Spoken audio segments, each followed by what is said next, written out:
Dalawang OPA ang pansamantalang hihinto sa mga engagement dahil sa kanilang upcoming military enlistment. At ang estado ng love life ni Tom Rodriguez. Narito ang showbiz saksi ni Nelson Canlas.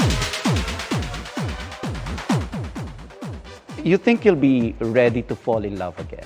Yeah, I am now. Yeah, in fact, I am seeing someone.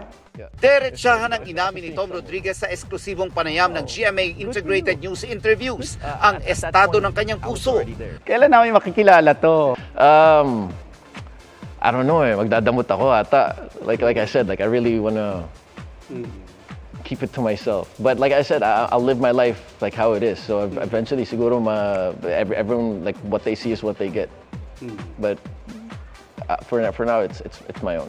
Napag-usapan din ang issue tungkol sa kanila ni Carla Abellana.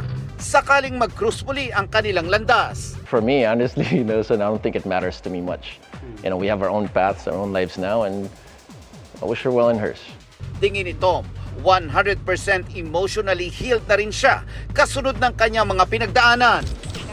Road to healing na rin ang Black Rider star na si Katrina Halili matapos pumanaw ng kanyang partner na si dating Vice Mayor Jeremy Giab dahil sa heart attack. Mahirap. Busy na lang sa work, ganun. Mahirap ganun talaga.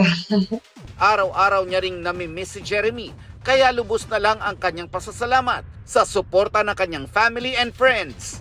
Ang anak rin niyang si Katie, ang pinaguhugutan niya ng lakas. Kailangan magpaka-strong din ako. Pwede ba, Katie, pag sinabi ni Mama na namimiss ko si Tito Jeremy, sabi ko, pwede mo ba i-hug ako? Tapos hindi ba, nandito lang ako. Ay, nandito lang ako, Mama. Tapos ginawa niya. Tapos sinugtungan pa niya. Sabi niya, nandito lang ako, Mama, forever. I love you. Gumanon kasi ko, ay, sila naman ako naiyak na touch naman ako. Touchdown Manila na ang Girls' Generation member na si Yuna. Nasa bansa ang singer-actress para sa kanyang fan meet bukas sa Pasay City. Sa K-drama fans, get ready to say goodbye muna sa dalawang OPA para sa kanilang nakatakdang military enlistment. Ayon sa kanyang label, mag-e-enlist na si Song Kang sa April 2. Kinumpirma na rin ng Pledis ang enlistment ni Hwang Min Yoon this March 21. Umaasa ang parehong label sa suporta at paghihintay ng fans. Para sa GMA Integrated News, Nelson Canlas ang inyong saksi. Mga kapuso, sama-sama tayong maging saksi. Mag-subscribe sa GMA Integrated News sa YouTube at para sa mga kapuso abroad, samahan niyo kami sa GMA Pinoy TV at sa www.gmanews.tv.